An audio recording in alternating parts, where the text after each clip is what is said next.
17 days away from the NBA season and 2 days into training camp, the Golden State Warriors camp, it was a little bit fuller today. Look who was introduced. They officially welcomed Al Horford, their new center, to the team yesterday. He spoke for the first time about how excited he is to be on the same side of the court as Steph Curry.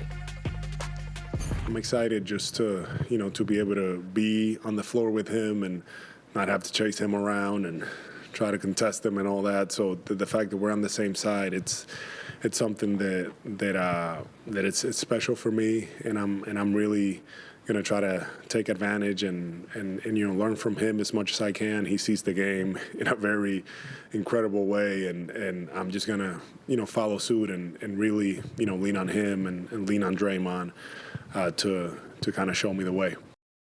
Can you blame Al? No one wants to have to chase around Steph Curry as a defender. Right now, welcoming in our Warriors reporter Anthony Slater, live at Chase Center with that gorgeous Bay Area view in the background.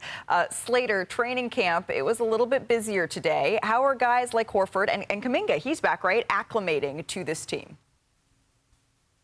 Yeah, Al Horford, like you said, did his intro presser about 20 feet to my right yesterday. He said he did not contemplate retirement this summer. He actually signed a 2-year deal. I think the big thing is he's already acclimating. He was in San Diego for the camp with Jimmy Butler. They called it a seamless fit. It's very obvious to see how he fits in this Steve Kerr system.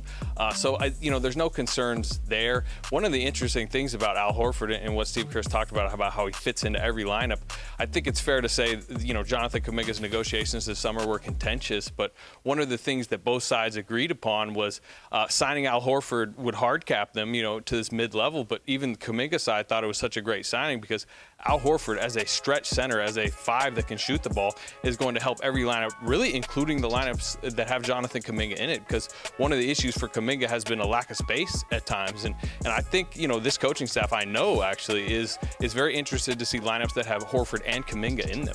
Interesting. So that's something that we will certainly be keeping an eye on. There's been so much conversation about Kuminga, his role with this team, but we know, at least for now, to start the season, he is there, and they are determined to try to make the most of it because this is a group that has their eyes on a championship to maximize the end of Steph Curry. I feel like I say that all the time, maximize the end of Steph Curry. Anthony Slater, thank you so very much. The Warriors are, though, as Anthony mentioned, if Al Horford is in the starting lineup, some might call it seasoned, some might say old. On this show, we like to highlight the approach, right? With Al Horford in the fold, Golden State could start 5 players over 35 on opening night. They would be the second team to have 5 players that old at the beginning of the year since the Mavericks in 2011-2012. So Bobby, Horford, Buddy, Curry, Jimmy, Draymond, the oldest starting lineup since those Mavericks. Given that, how confident are you that this Warriors team, now that we know what their roster looks like, they can fulfill their goal here of making it all the way to an NBA championship?